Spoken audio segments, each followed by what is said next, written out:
Daniel, capítulo 3, mesmo assentados, nós leremos com reverência a palavra do Senhor. Com base neste texto, eu quero falar sobre o tema enfrentando a idolatria do Estado.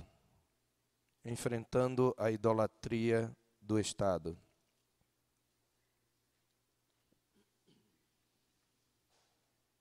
O rei Nabucodonosor fez uma imagem de ouro que tinha 60 côvados de altura e 6 de largura.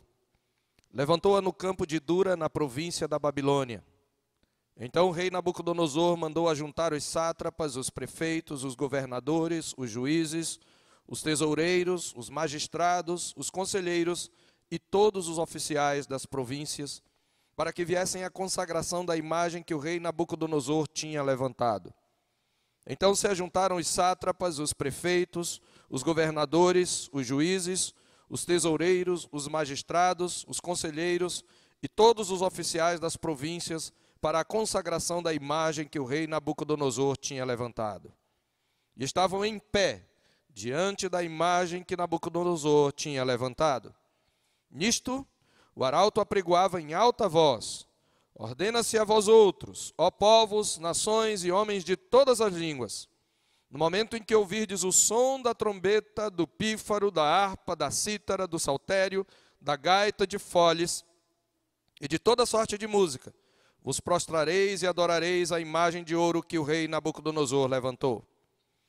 Qualquer nação que se não prostrar e não adorar será no mesmo instante lançado na fornalha de fogo ardente. Portanto, quando todos os povos ouviram o som da trombeta, do pífaro, da harpa, da cítara, do saltério e de toda sorte de música, se prostraram os povos, nações e homens de todas as línguas e adoraram a imagem de ouro que o rei Nabucodonosor tinha levantado. Ora, no mesmo instante se chegaram alguns homens caldeus e acusaram os judeus e disseram ao rei Nabucodonosor: ó rei, vive para sempre. Tu, ó rei, baixaste um decreto pelo qual todo homem que ouvisse o som da trombeta, do pífaro, da harpa, da cítara, do saltério, da gaita de foles e de toda sorte de música se prostraria e adoraria a imagem de ouro. E qualquer que não se prostrasse e não adorasse, seria lançado na fornalha de fogo ardente. Há uns homens judeus que tu constituíste sobre os negócios da província da Babilônia, Sadraque, Mesaque e Abdenego. A estes homens, ó rei, não fizeram caso de ti, e a teus deuses não servem, nem adoram a imagem de ouro que levantaste. Então Nabucodonosor, irado e furioso, mandou chamar Sadraque, Mesaque e Abdenego, e trouxeram a estes homens perante o rei. Falou Nabucodonosor e lhes disse: é verdade, ó Sadraque, Mesaque e Abdenego, que vós não servis a meus deuses, nem adorais a imagem de ouro que levantei? Agora, pois, estai dispostos, e quando ouvirdes o som da trombeta, do pífaro, da harpa, da cítara, da harpa, do saltério, da gaita de foles, prostrai-vos e adorai-vos a imagem que fiz. Porém, se não a adorardes, sereis no mesmo instante lançados na fornalha de fogo ardente. E quem é o Deus que vos poderá livrar das minhas mãos? Responderam Sadraque, Mesaque e Abdenego ao rei: ó Nabucodonosor, quanto a isto não necessitamos te responder.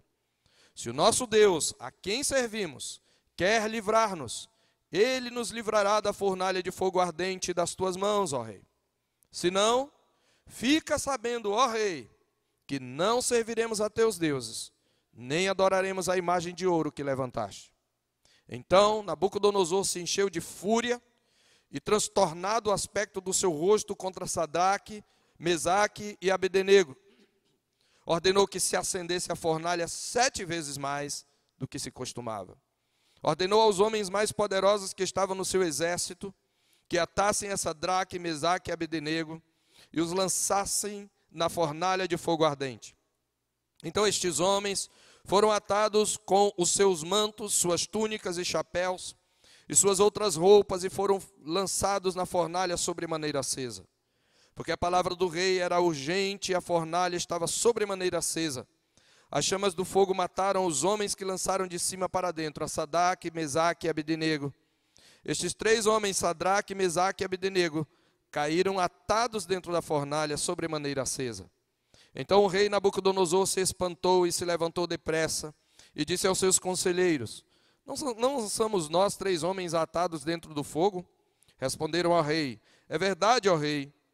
Tornou ele e disse: Eu, porém, vejo 4 homens soltos que andam passeando dentro do fogo sem nenhum dano. E o aspecto do quarto é semelhante a um filho de Deus, dos deuses. Então se chegou Nabucodonosor à porta da fornalha, sobremaneira acesa, e falou e disse: Sadraque, Mesaque e Abdenego, servos do Deus Altíssimo, saí e vinde. Então Sadraque, Mesaque e Abdenego saíram do meio do fogo. Ajuntaram-se os sátrapas, os prefeitos, os governadores e conselheiros do rei, e viram que o fogo não teve poder algum sobre os corpos destes homens, nem foram chamuscados os cabelos da sua cabeça, nem os seus mantos se mudaram, nem cheiro de fogo passara sobre eles. Falou Nabucodonosor e disse: Bendito seja o Deus de Sadraque, Mesaque e Abdenego, que enviou o seu anjo e livrou os seus servos que confiaram nele, pois não quiseram cumprir a palavra do rei, preferindo entregar o seu corpo a servirem e adorarem a qualquer outro Deus, senão o seu Deus. Portanto, faço um decreto pelo qual todo o povo, nação e língua que disser blasfêmia contra o Deus de Sadraque, Mesaque e Abdenego, seja despedaçado, e as suas casas sejam feitas em monturo, porque não há outro Deus que possa livrar como este. Então o rei fez prosperar a Sadraque, Mesaque e Abdenego na província da Babilônia. E o povo de Deus diz: Amém. Senhor Deus, abre-nos os olhos para que vejamos e contemplemos as maravilhas da Tua lei. Nós te pedimos em nome de Jesus. Amém. Como nós vimos, Daniel é um livro que é escrito exatamente para um contexto em que o povo de Deus enfrenta um estado totalitário que criminaliza a sua fé, que o oprime e que, de uma certa maneira, prevalece contra ele. Na verdade, esta é uma situação, esta é uma condição prevista nas Escrituras para toda a história, na história da salvação, na história da igreja.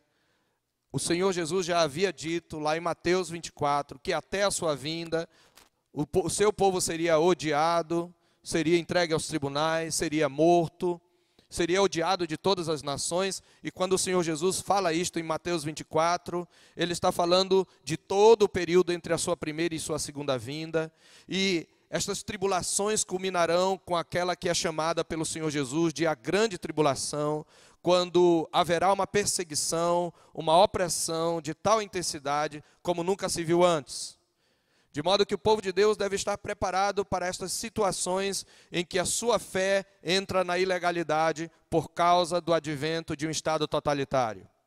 E não devemos nos enganar, porque hoje mesmo, enquanto nós temos ainda liberdade em nosso país, em vários lugares do mundo, a fé cristã é ilegal, a fé cristã é perseguida, oprimida, e cristãos têm sido mortos, torturados, presos, sujeitos a trabalhos forçados, nos países onde esta fé é perseguida.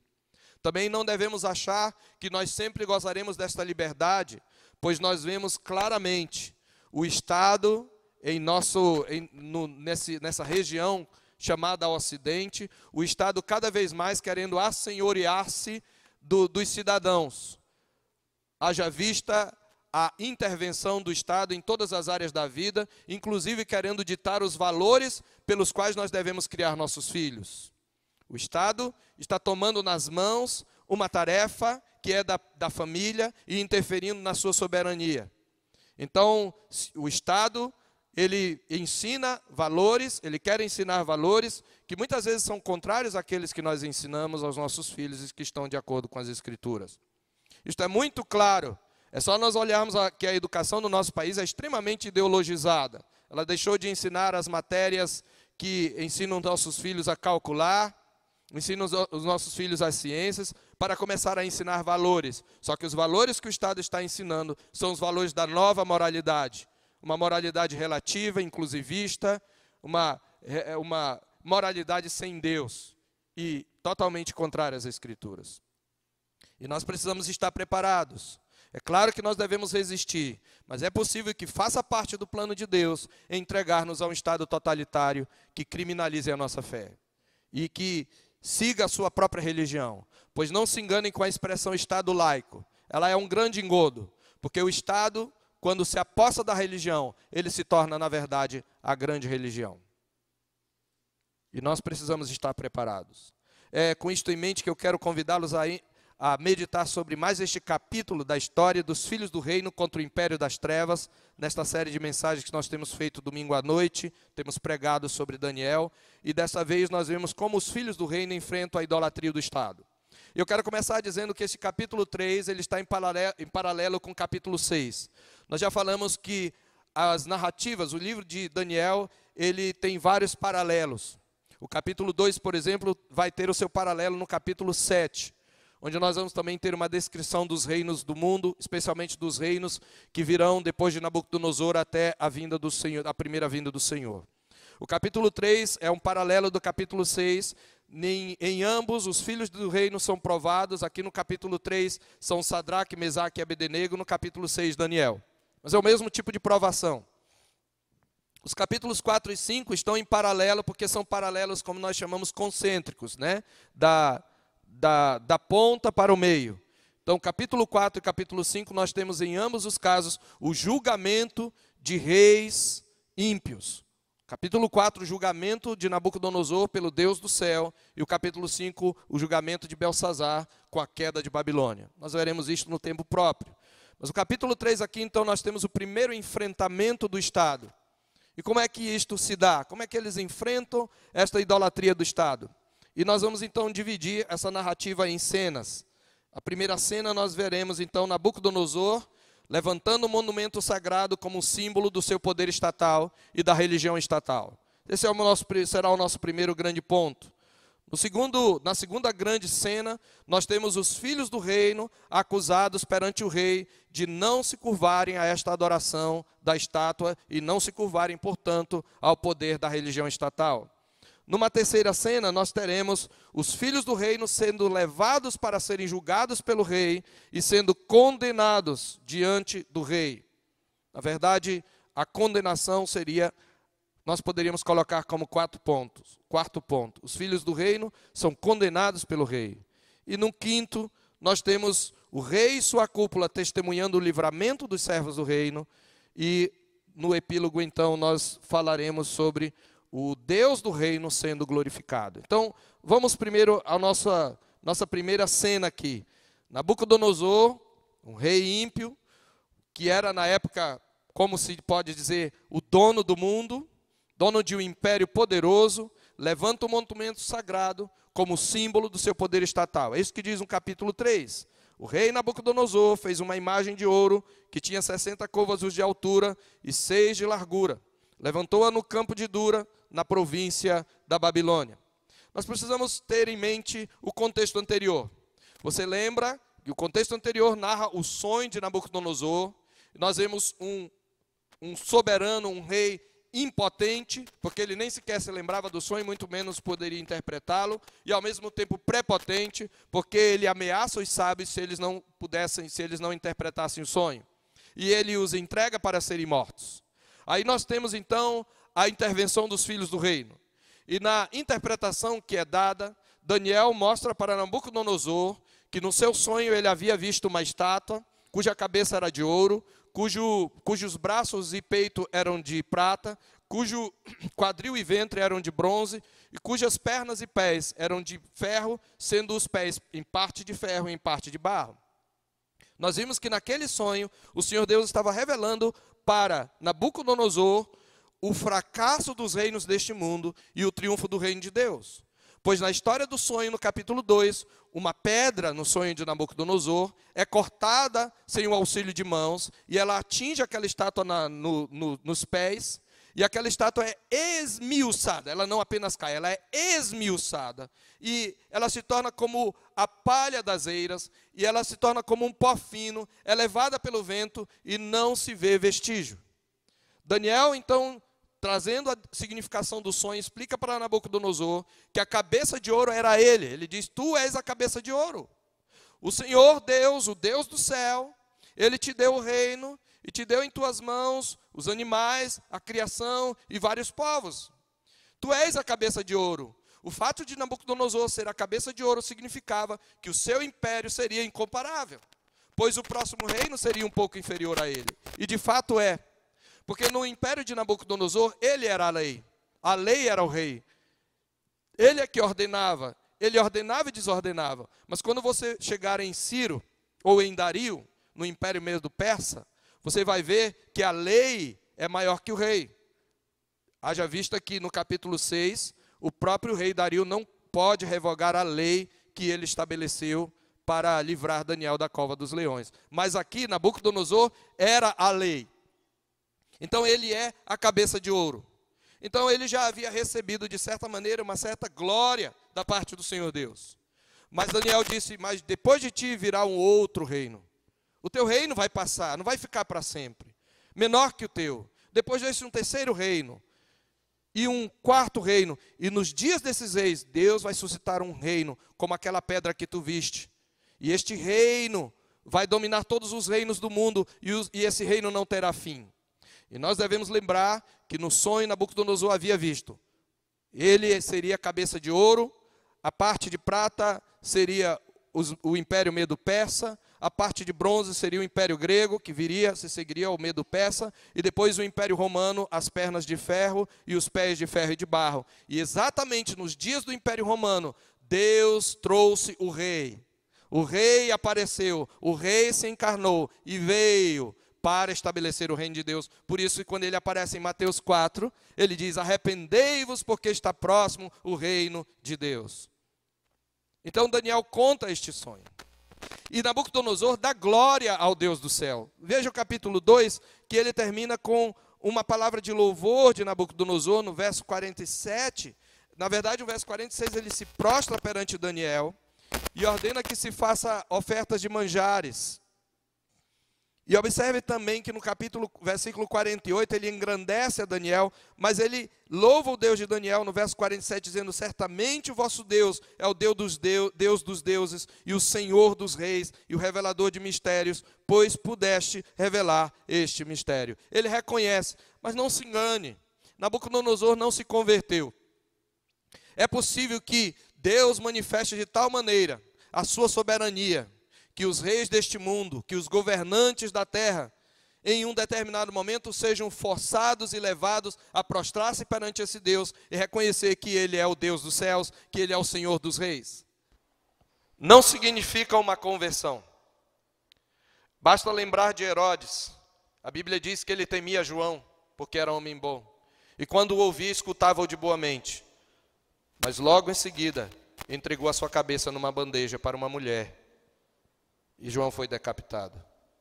Então, às vezes a gente celebra, e aqui fica uma primeira lição, a gente celebra muito facilmente quando alguém, um político, olha, eu realmente, você é uma pessoa crente, ore por mim, né? Olha, eu reconheço a importância da igreja evangélica, olha, eu também respeito a Deus, e às vezes o povo evangélico fica todo oriçado, né?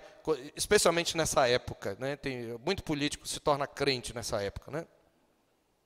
Às vezes até há uma sinceridade, há uma comoção. Aqui há uma sinceridade de Nabucodonosor, mas ela não representa uma conversão genuína. É óbvio que pode haver uma conversão, mas não é este o caso. Então nós devemos tomar muito cuidado. Claro que nós devemos louvar a Deus quando os governantes deste mundo reconhecem que o nosso Deus é o Rei dos Reis. Mas às vezes o reconhecimento não representa a conversão. E passado muito tempo, provavelmente já no 18º ou 19º ano do seu reino, pois a estátua, ao que parece, é uma celebração do domínio de Nabucodonosor já estabelecido. Israel já tinha sido totalmente arrasado, ou melhor, Judá já tinha sido totalmente arrasada, Jerusalém já tinha as suas portas queimadas, os seus muros derribados, o templo destruído e saqueado. Não estamos mais nos primeiros anos de Nabucodonosor, e é por isso que ele levanta uma estátua, Ou seja, já tinha passado muito tempo desde que Daniel havia interpretado os sonhos. Nabucodonosor já tinha, num determinado momento, esquecido quem era o Deus dos céus. Aliás, ele não tinha problema em reconhecer qualquer Deus, pois ele era um politeísta. Então ele poderia reconhecer o Deus de Daniel sem necessariamente se converter a ele. A sua fé, a sua religião era inclusiva. Então, muito facilmente ele se esqueceu e ele manda fazer uma estátua de ouro. Observe, a cabeça era de ouro, mas ele não está contente em ser só a cabeça de ouro. Então ele faz uma estátua de ouro como monumento do seu reino, como uma espécie de emblema da permanência do seu reino, contrariando aquilo que Deus havia dito no sonho. Veja a prepotência de Nabucodonosor.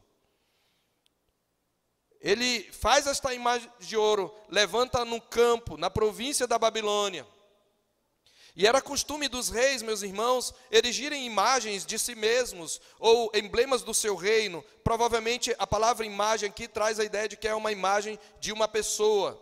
Não exatamente uma imagem bem esculpida, mas que lembrava uma pessoa. E os reis, eles costumavam erigir imagens de si mesmos nas províncias do império. Este costume perdura até mesmo ao Império Romano e aos nossos dias. Hoje eles fazem rodoviárias, né, com nome, estádios com o nome deles. Os homens sempre querem perpetuar-se no poder e celebrar o seu poder e que o seu poder seja adorado. Só muda de região, época e nome. Sempre foi assim. Eles dão seus nomes às terras para ficar como que confirmada a sua soberania. Então era costume, sempre foi costume dos reis erigirem imagens de si mesmos nas províncias do império.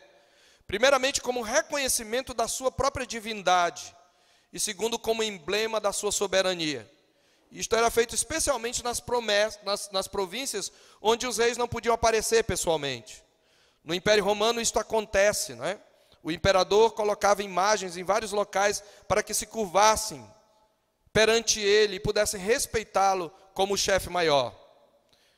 E o rei então erige essa imagem dentro desta cena e primeiro ele convoca a cúpula governamental. Aí você vê então um subponto, a cúpula governamental é convocada e obedece à ordem do rei para celebrar a glória do seu reino. Ele erige a imagem e ele convoca, veja o verso 2. Então o rei Nabucodonosor mandou ajuntar. Aí aqui são mencionadas todas as classes, toda a classe política. Os sátrapas, que eram os governadores das grandes regiões, das grandes províncias, chamadas satrapias. Os prefeitos, que na verdade aqui eram muito mais uma espécie de chefes militares. Aqui é traduzido por prefeito, mas a palavra no aramaico traz a ideia de um chefe de forças armadas. Os governadores, os juízes, os tesoureiros, os magistrados, ou seja, a equipe econômica, os conselheiros, os ministros, todos os oficiais da província. Aqui não havia executivo, legislativo e judiciário, porque nós estamos no regime monárquico, mas são as autoridades correspondentes, todos eles para que viessem a consagração da imagem que o rei Nabucodonosor tinha levantado. E eu queria chamar a sua atenção para essa expressão, a imagem que o rei Nabucodonosor tinha levantado. Ela se repete, se eu não errei as contas, umas 10 vezes. E então, os sátrapas, os prefeitos, são mencionados aqui, essas classes obedecem à ordem no verso 3, observe, para a consagração, eles se reúnem para a consagração da imagem que o rei Nabucodonosor tinha levantado. E estavam de pé diante da imagem que o rei Nabucodonosor tinha levantado. O narrador quer chamar a nossa atenção para esse fato de que o rei Nabucodonosor está levantando um monumento para celebrar a glória do seu reino. E quando os grandes oficiais do reino, meus irmãos, se colocam de pé e se preparam para prostrarem-se perante a imagem, eles a estão consagrando solenemente como um símbolo do poder estatal, do poder mundial de Nabucodonosor e como um símbolo da sua glória divina. É isto que eles estão fazendo. Eles estão colocando Nabucodonosor de fato no pedestal, eles estão dizendo que o Estado é o grande Deus. E eles celebram os deuses do Estado. E aí, dentro dessa visão da imagem levantada, lembrando, estamos aqui falando da celebração da religião, de uma religião estatal. Qual é o objetivo? Esta religião surge para dar chancela, para dar confirmação do reino de Nabucodonosor. Quando a religião é cooptada pelo Estado, é usurpada pelo Estado, para se tornar um instrumento de dominação. Esta é a questão. E aí você tem então, a cúpula é chamada primeiramente, e depois o povo é chamado. Observe o verso 4. Os povos e nações são convocados e obedecem à ordem do rei. Nisto o arauto apregoava em alta voz: ordena-se a vós outros, ó povos, nações e homens de todas as línguas. No momento em que ouvirdes o som da trombeta, do pífaro, da harpa, da cítara, do saltério, da gaita de foles e de toda sorte de música, vos prostrareis e adorareis a imagem de ouro que o rei Nabucodonosor levantou. Uma orquestra ia ser tocada. E o arauto, que tinha a mesma autoridade do rei, diz: olha, no momento em que vocês ouvirem, vocês têm que se prostrar. E assim como a cúpula, assim como os governantes, como a classe política, o povo também obedece, no verso 7. Então observe, no primeiro subponto, a cúpula é chamada e obedece. Agora o povo é chamado e obedece, porque havia uma ameaça. Qualquer que não se prostrar e não adorar será no mesmo instante lançado na fornalha de fogo ardente. Isso era uma forma comum para os babilônios de condenação. Portanto, quando todos os povos, diz o verso 7, ouviram o som da trombeta, do pífaro, da harpa, etc., eles se prostraram, os povos, nações e homens de todas as línguas, ali representados pela cúpula, e não estavam todas as pessoas, porque o reino de Nabucodonosor era muito grande, mas estavam ali pessoas de todas as tribos, povos, línguas e nações, curvando-se perante a religião do Estado. E prostrar-se perante a estátua não somente era uma manifestação de reverência e reconhecimento do poder mundial, mas também das divindades que aquele poder adorava. Então esta é a primeira cena, um monumento ao poder estatal, que é um instrumento para levar os povos a celebrarem este domínio e se curvarem diante dele. E aí nós temos uma segunda cena, e nesta segunda cena, contra toda a maioria, os filhos do reino são acusados perante o rei de não se curvar perante o monumento ao seu império. Os filhos do reino são acusados de transgredir a ordem do rei, de se curvar perante o monumento ao seu império. Eles são acusados perante o rei, versos 8 a 12. Ora, no mesmo instante, naquele momento, está todo mundo ali, está toda a classe política, toda a alta sociedade babilônica, e estão pessoas de todas as tribos, povos, línguas e nações, que eram dominadas por Nabucodonosor. E aí então chegam-se alguns homens caldeus, observe, caldeus, e acusaram os judeus. A palavra acusar aqui traz um tom de calúnia, na verdade, ela traduz uma palavra aramaica que significa literalmente comer a carne de alguém. E era uma expressão usada quando alguém queria derrubar outro. Então é como se diz, come a carne e ainda rói os ossos, para subir de posto. Então eles acusam os judeus e dizem: ó rei Nabucodonosor, vive eternamente. É sempre assim que fazem os bajuladores, né? Ó rei. Essa é uma expressão de respeito. Daniel vai usá-la para com Dario, mas ele a usa porque ele respeita Dario.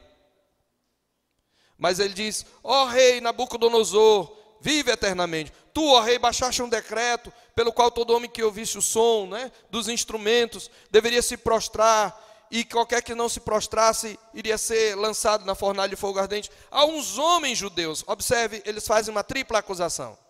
Há uns homens que constituíste sobre os negócios da província da Babilônia. Olha o interesse deles.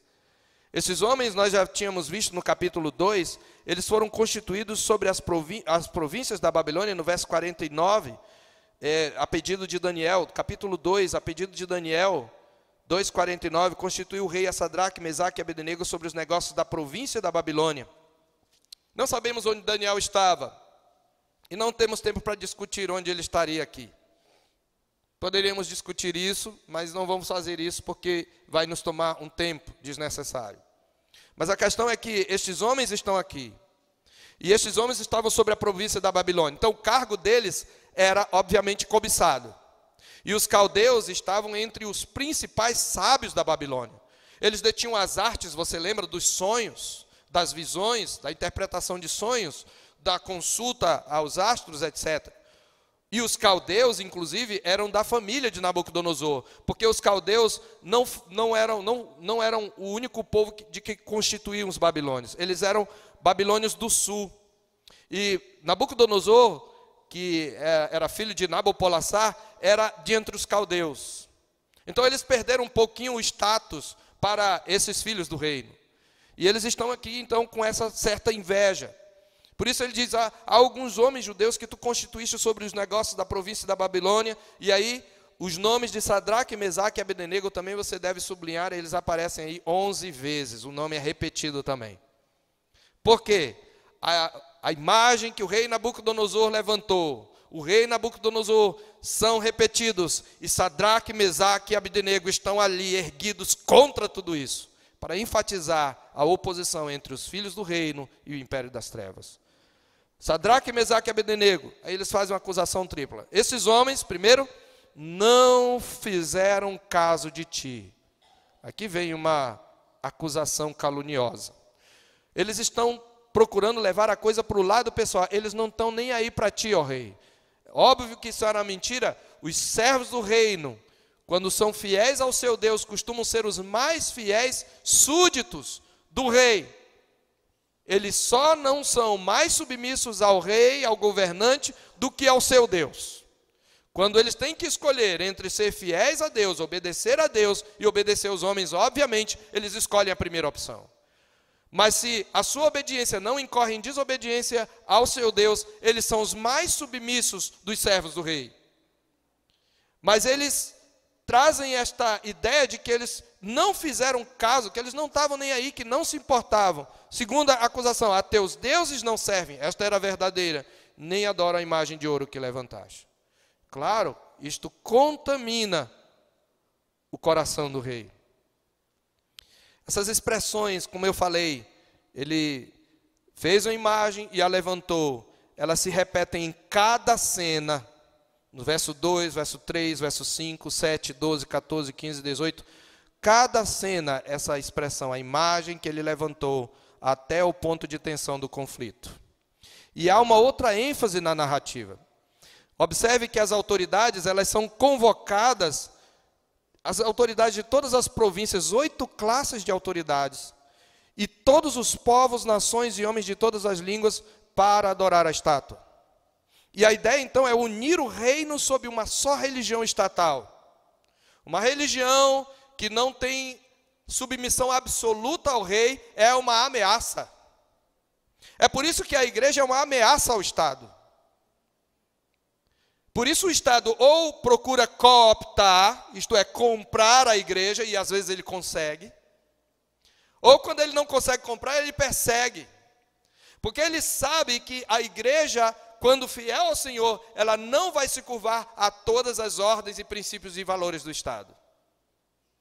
Então, observe que a intenção de Nabucodonosor era unir o reino sob uma só religião, e este seu objetivo está sendo desafiado.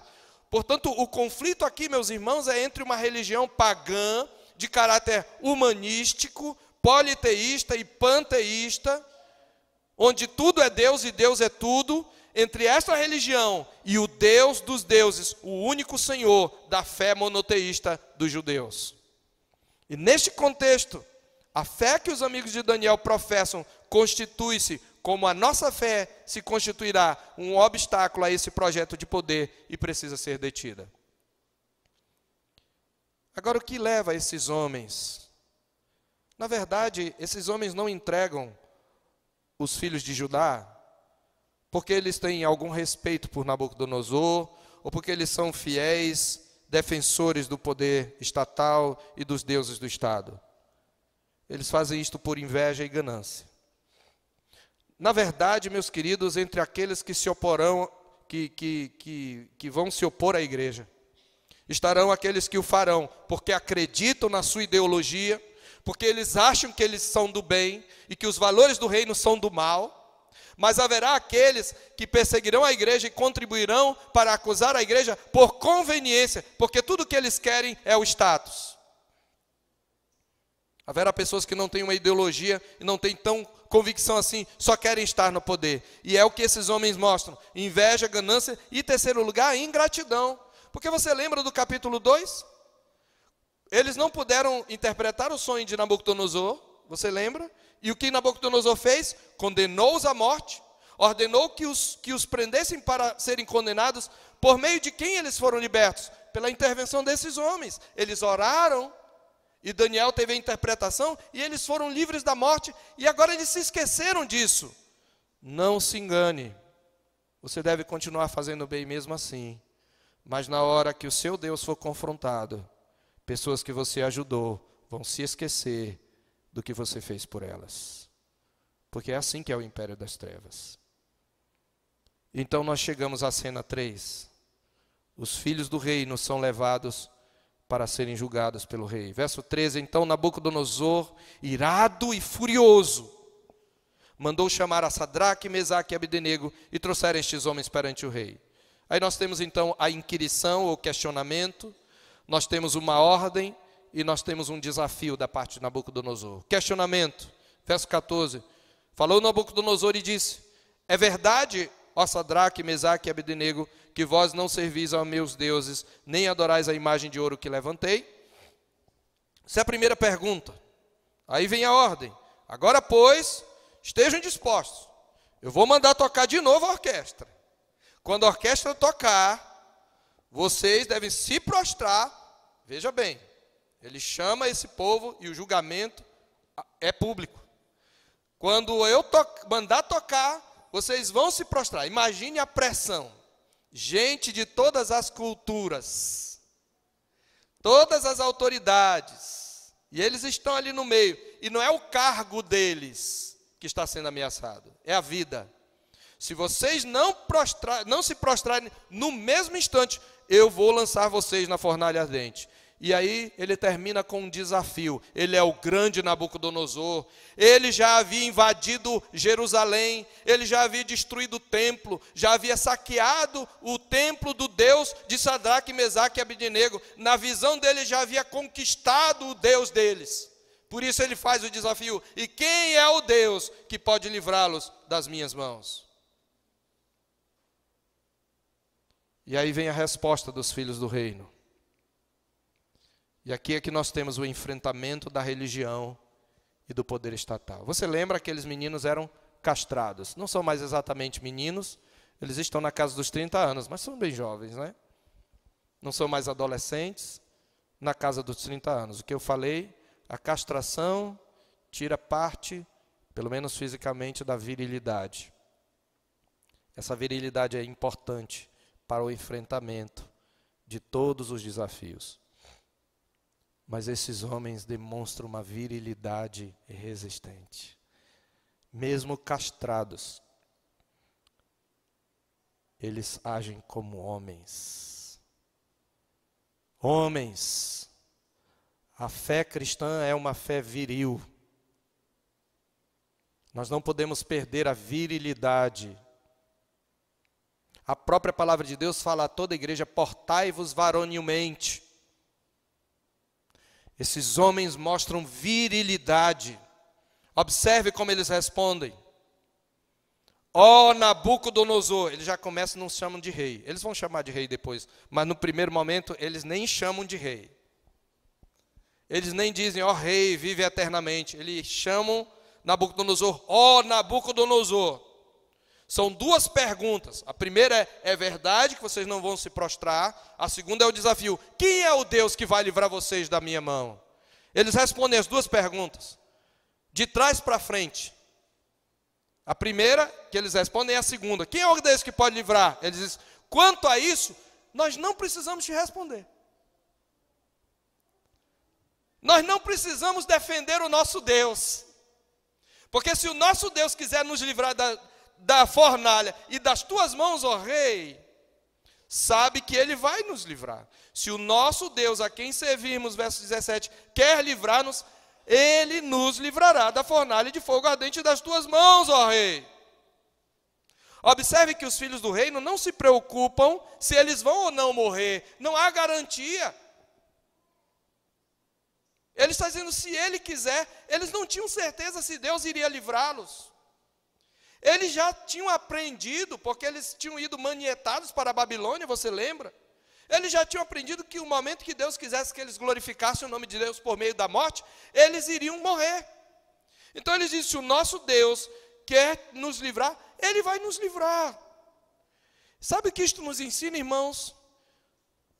Que como filhos do reino, nós não precisamos nos preocupar em defender o nosso Deus. Nós não somos chamados para defender a Deus, para ser advogados de Deus. Nós somos chamados para ser testemunhas de Deus. Sim, a palavra de Deus diz que nós devemos defender a verdade. É um pouco diferente. Que nós devemos lutar pela verdade, batalhar pela fé uma vez por todas. Foi entregue aos santos? Sim. Quando eu digo defender a verdade, é responder àqueles que perguntam a razão da esperança que é em nós. Mas nós não precisamos defender a Deus. É por isso que o Senhor Jesus, falando aos discípulos sobre perseguições, no capítulo 10 de Mateus, eu quero que você abra lá. No capítulo 10 de Mateus, versículos 16 a 18, o Senhor Deus envia os apóstolos, os seus discípulos, e ele traz aqui uma advertência, um aviso que serve para nós. Mateus 10, 16, eis que eu vos envio como ovelhas para o meio de lobos. Sabe o que ele está dizendo? Vocês, filhos do reino, quando vocês forem em missão, lembre, aos olhos humanos vocês serão tão frágeis quanto ovelhas no meio do lobo. Isso aponta para a fragilidade aparente dos filhos do reino e para os perigos aos quais eles se expõem quando se dispõem a testemunhar do reino. Sede, portanto, prudentes como as serpentes e simples como as pombas. Ele diz, acautelai-vos dos homens, porque vos entregarão aos tribunais e vos açoitarão nas sinagogas. Por minha causa sereis levados à presença de governadores e de reis. Para quê? Para lhes servir de testemunho. É isso que você tem que fazer, testemunhar a sua fé, reafirmar a sua fé. Não se preocupe em defender a Deus. Nosso Deus não precisa de defesa. Agora, quanto à tua primeira pergunta, verso 18. Se Deus não livrar, observe, se não, pode ser que Deus queira que a gente seja lançado na fornalha e morra. Mas se não, fica sabendo, ó rei, que virilidade desses homens. Fica sabendo, ó rei, que não serviremos a teus deuses, nem adoraremos a imagem de ouro que levantaste. Eles estão falando para o grande Nabucodonosor, o homem mais poderoso da época. É claro que esse tipo de enfrentamento não tem outro resultado que não multiplicar, intensificar a ira de Nabucodonosor. Diz que então se encheu de fúria e transtornado o aspecto do seu rosto. Né? Foi alguma coisa como...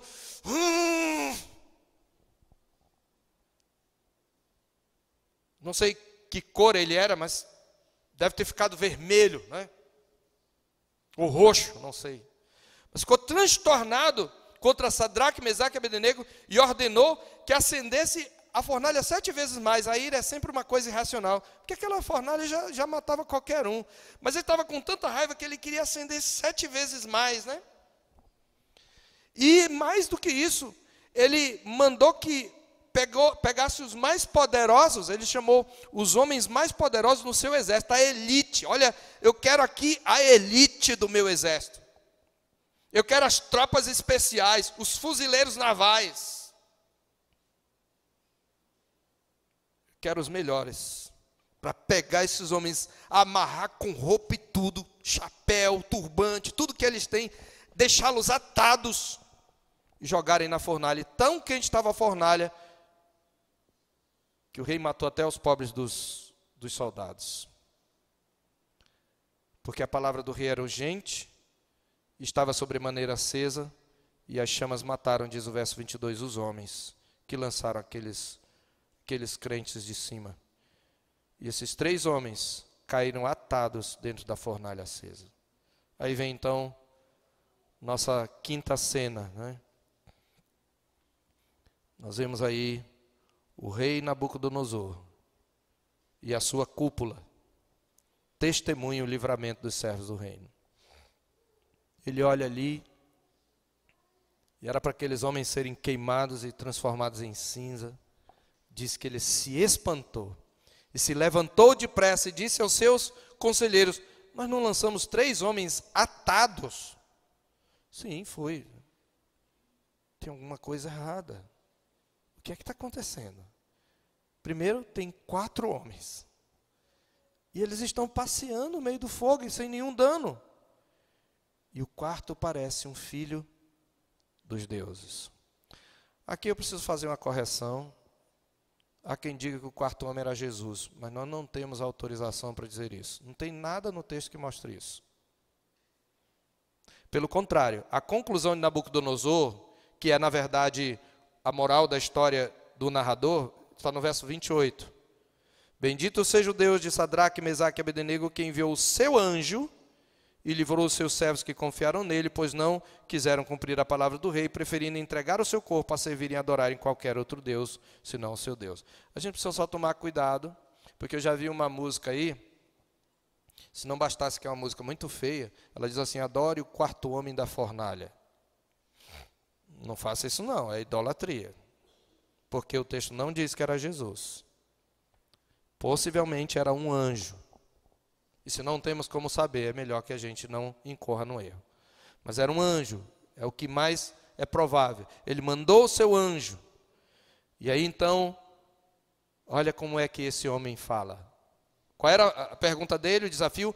Quem é o Deus que pode livrá-los da minha mão? Agora ele chega lá e diz: Sadraque, Mesaque e Abednego, servos do Deus Altíssimo, do Deus que está acima de todos os deuses, saí e vinde. E eles saíram do meio do fogo, e aí novamente entra em cena quem?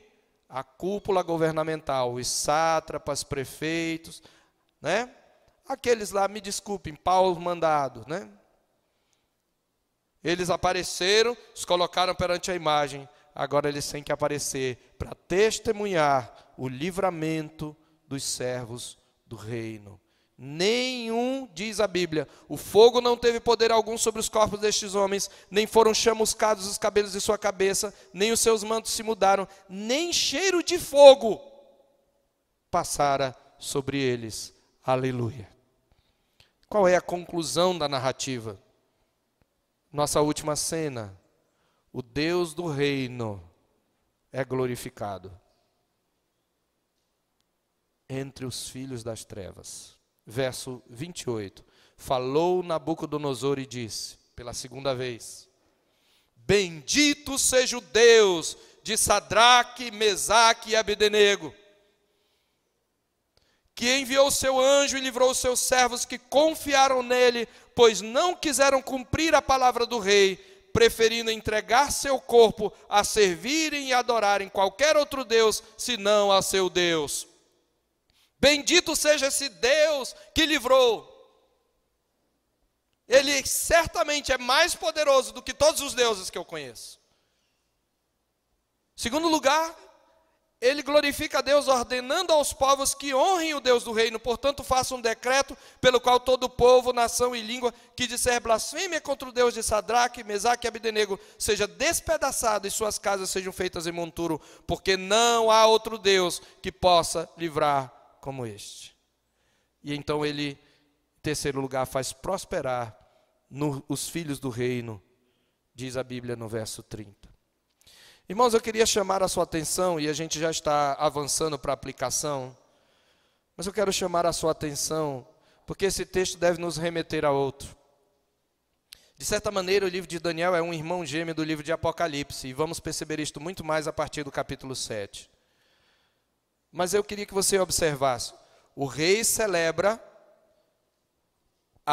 o monumento à sua autoridade real, ao seu poder estatal, ao seu poder mundial. Ele une religião e Estado. E quem é chamado para adorar? Os povos, línguas, tribos e nações.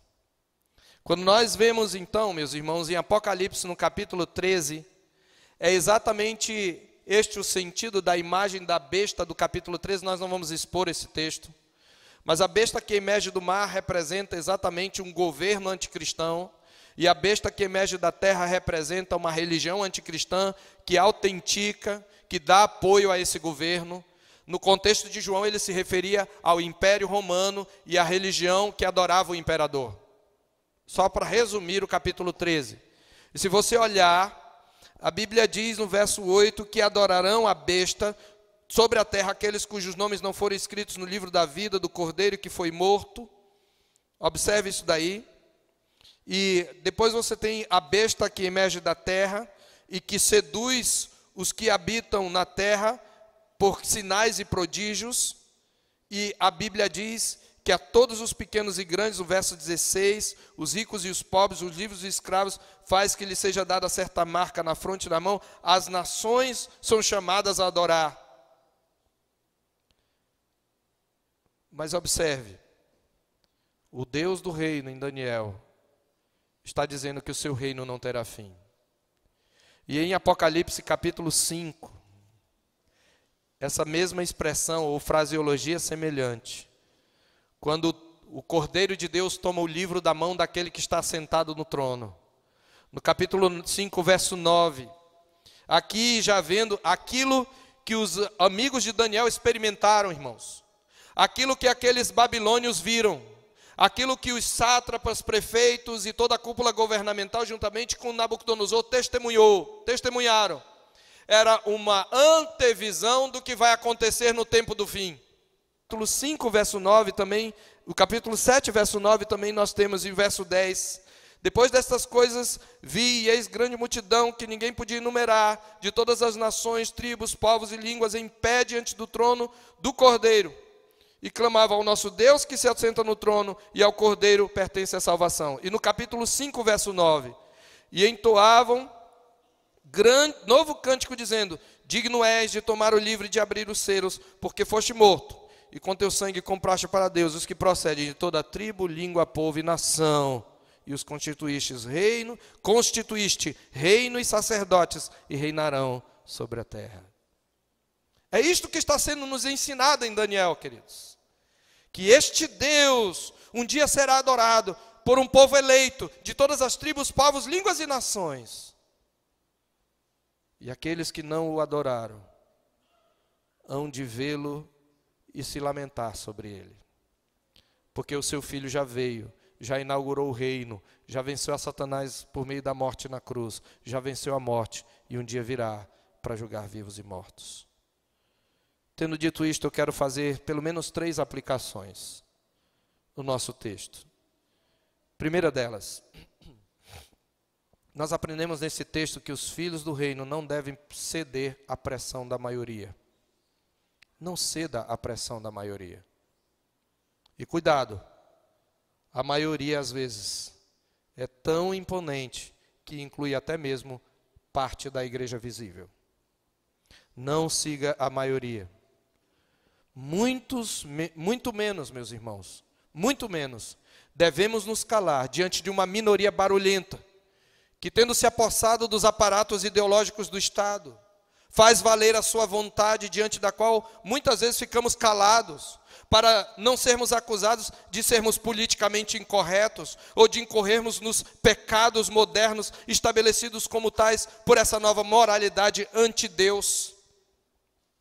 Às vezes nós nos calamos por muito menos, só por causa do emprego, ou por medo de sofrer pressão, de ser chamado de intolerantes, de que chame nossa pregação contra o pecado de discurso de ódio, de que digam que a defesa que fazemos da união heterossexual entre homem e mulher é uma forma de machismo e homofobia. Nós não devemos nos calar, não devemos ceder à pressão da maioria. Sim, porque essa nova visão do mundo, essa visão multiculturalista, ela tem um padrão de moralidade. Só que trata-se de um tipo de moralismo, na verdade, onde o mal é tratado por bem e o bem por mal, onde o que antes era virtude agora é pecado. Antigamente castidade era uma honra, agora castidade é um pecado, é uma aberração. Precisamos resistir a esta pressão, mesmo que percamos a vida. Como disse o reverendo Hernandes Dias Lopes, ceder à pressão da maioria mata mais do que o fogo da fornalha. E a concessão ao pecado mata você, só que com um fogo lento. Não ceda à pressão da maioria. Não se cale diante da minoria que tem tomado as escolas, que tem tomado a mídia. Não se cale, não ceda, se você é servo do reino. Segundo lugar, por outro lado, não devemos confundir fé corajosa com arrogância ufanista, nem confiança em Deus com a tentativa de manipulá-lo. Eu explico. Às vezes, a gente gosta muito de história, tem muito crente que gosta de história de Daniel, e aí, olha, eu poderia aqui fazer aquela aplicação que é lugar comum, né? Olha, Deus livrou Daniel da fornalha, Deus vai te livrar das fornalhas desse mundo. Deus vai te colocar no palco e as pessoas vão ver, você vai ser exaltado, você vai ser colocado lá em cima. Eu quero dizer, não, Deus pode te fazer perder o emprego. Deus pode te fazer sofrer. Deus pode te fazer ser perseguido. Não é esta a grande lição. Nós temos que ver esse enfrentamento à luz de um contexto maior. No próprio livro de Daniel, por exemplo, nós vemos que o ponto principal não é o livramento, mas a resistência desses homens. Observe, ele diz, nós não sabemos se o nosso Deus vai nos livrar.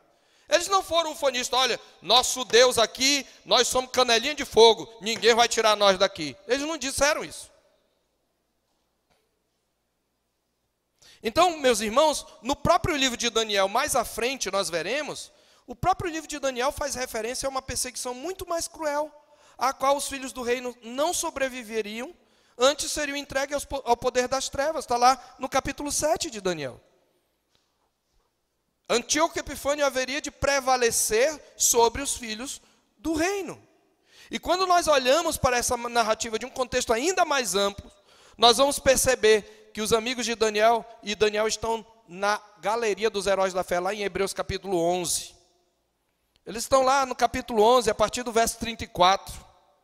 E aí quando nós lemos a história dos amigos de Daniel à luz de Hebreus 11, que mostra toda a história dos servos do reino, nós veremos, meus irmãos, que entre os filhos do reino, nós não temos apenas aqueles que extinguiram a violência de fogo, escaparam ao fio de espada, da fraqueza tiraram força, fizeram-se poderosos em guerra, puseram em fuga exércitos de estrangeiros.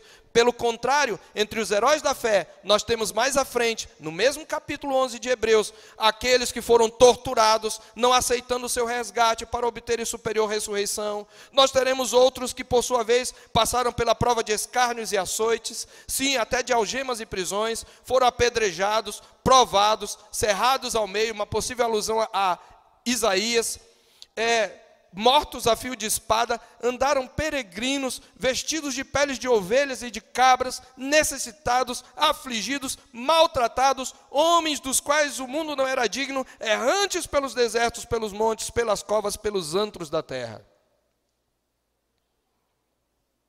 Então pode ser que Deus o livre para demonstrar que Ele é o Rei dos Reis, mas pode ser que Ele queira que você o glorifique pela sua morte. Como acontece com alguns cristãos que estão presos, sujeitos a trabalho forçado na Coreia do Norte, por exemplo. Nós não devemos confundir uma fé corajosa com arrogância ufanista. E em terceiro e último lugar, nós devemos lembrar que a provação da fé, meus irmãos, ela robustece a alma, dá virilidade ao espírito e coragem ao coração.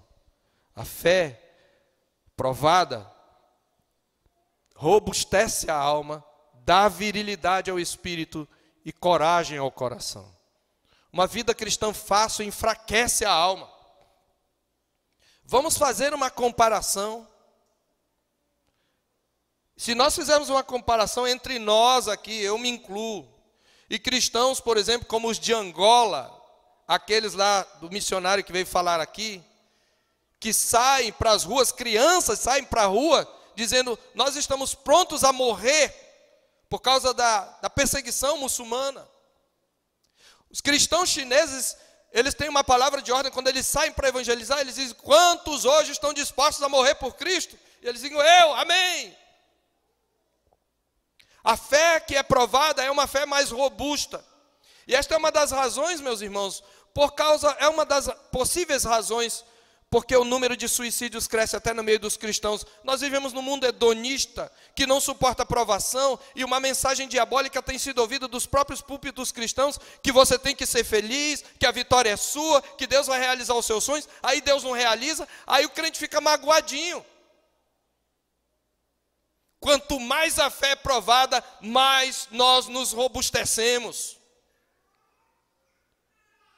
E nós temos então que rejeitar o cristianismo mimimi, o cristianismo chorão, o cristianismo efeminado. E nós temos que assumir um cristianismo viril, porque a fé provada robustece a alma. E eu concluo. Daniel é especialmente relevante à geração que tiver de enfrentar o crescimento de um Estado totalitário. Porque a visão do triunfo do reino de Deus sobre os reinos deste mundo, ela tende a enfraquecer a confiança em governos humanos, de um modo geral, e em particular naqueles que dependem de uma tirania soberba e arrogante. Que o Senhor Deus nos dê a coragem, a virilidade desses homens, sabendo que o rei já veio, já venceu, e um dia virá, e ele está colocando todos os reinos debaixo dos seus pés. Amém.